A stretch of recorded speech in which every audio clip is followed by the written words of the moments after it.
Hey guys, let's get talking about Canon's new camcorders, the XF400, the XF405, and the Vixia GX10. All three basically have the same specs. There's a couple of differences, but really most everything is the same between these three cameras despite the $1,000 price range between all three, with the Vixia GX10 at the bottom and the XF405 at the top. Down the line, these cameras will get the XF AVC codec that we also should be expecting to see in the C200 sometime soon. It's got a touchscreen with DPAF, 1080p, 10-bit 422, as well as 1080 120 frames a second. That's a first for any Canon camera. So these are the first Canon cameras that have 120 frames per second slow motion. That's a pretty big deal. So what's the problem? I got a problem with these cameras. What's the problem? The problem is that they're not DSLRs or mirrorless interchangeable lens cameras. They're just not interchangeable lens cameras, period, regardless of mirrorless or DSLR. Additionally, these features, the 4K 30, 4K 60, the 1080p 120, need to be in hybrid cameras that cost less than $3,000, $2,500. They need to be hybrid cameras too. They need to be hybrid cameras. Not just about the price, it's about the hybrid camera part. But you know what? I think they will be.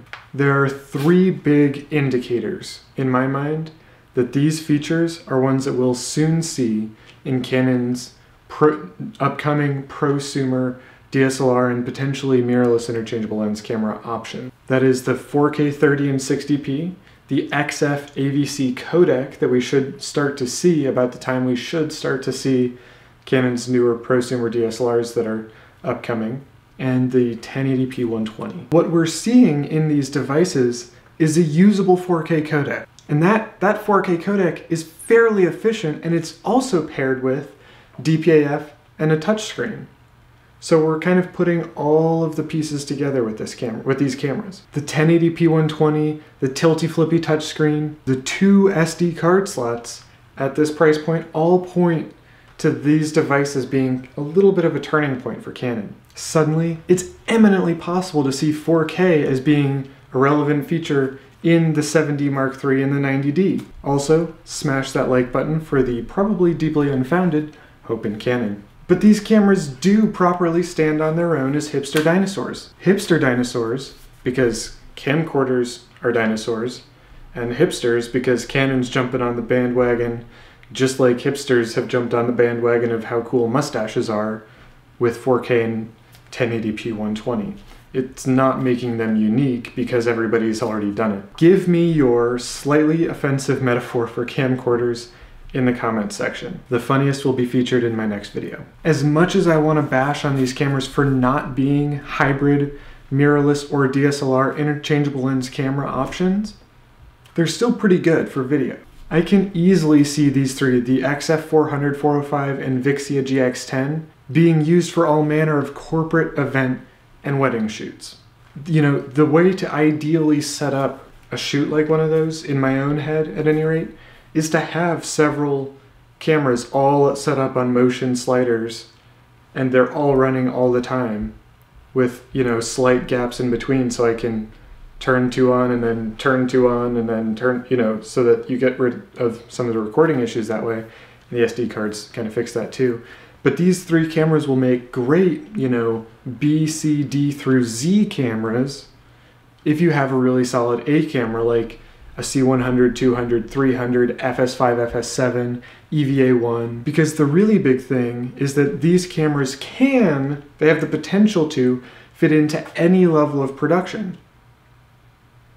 If I recall correctly, one of the Crank movies, that movie is a little bit of a crank, so maybe that's not a great reference, but the Crank movies were filmed on these types of cameras from Canon. More importantly though, and this is just my opinion, but more important than this, than their really probably great performance for video, is the probability that this is the turning point after which we'll see 4K and high frame rate options appearing in prosumer Canon cameras. Additionally, I'm going to start a rumor. This XF AVC codec could bring 4K and all-eye recording to a 6D Mark II near you. Just like it'll bring another codec to the C200, the XF400, 405, and Vixia GX10.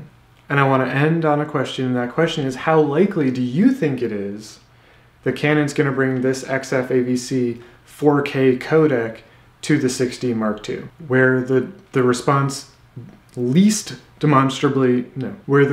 based the least on demonstrable objective reality will get featured in my next video. Thank you very much for your time and for your attention. I'm looking forward to seeing you in the next one. They've all got 1-inch, 8.29 megapixel CMOS sensors to give better than average low light performance for recording the 4K 30 they can do internally and the 4K 60 they can output over HDMI 2. They have a 15 times optical zoom lens built onto these cameras, so that's about 25 to 400, give or take a little bit on both sides, at f2.8 to f4.5. They've also got, that lens also has 5-axis stabilization optically built into it, as well as electronic stabilization, so you're actually getting a stabilization performance on par with the GH5. What's really cool about this is that this could lead to GH5 level performance in terms of stability on DSLRs very quickly. All three of them have dual Digic 6 DV processors, 4-channel audio with 2 XLR inputs. Now the GX10 doesn't have that particular one, but both XF models have that. That 4K 30 that I mentioned earlier, that's written to one of 2 SDXC cards. It's a dual card slot in there. It's got 2, 4, and 6-stop fader ND filters built in with a control on the side right near the lens mount, so that you can not have to use really high frame rates and instead or expensive filters. Instead, you can use the NDs that are built into the camera.